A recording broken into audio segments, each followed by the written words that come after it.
இந்த பூவிலே ஒரு காலத்தில் தனம் தேடும் நோக்கத்தில் திசை போகும் நாளில் மீகாமராம் போர்ச்சுகீஸ் தேசத்தார் கடல் பயணம் செய்தார்கள் சந்தோஷமா.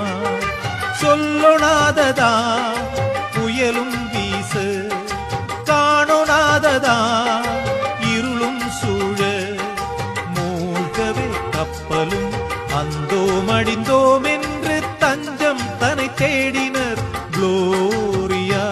அன்னை தஞ்சம் தன்னை தேடினர் குளோரியா. ஜபமலை உனக்கு போட்டு நடந்து வருவ பொறுமையா. உன் பிள்ளை என்று சொல்ல எனக்கு இருக்கும் பெருமையா. சரணம் அம்மா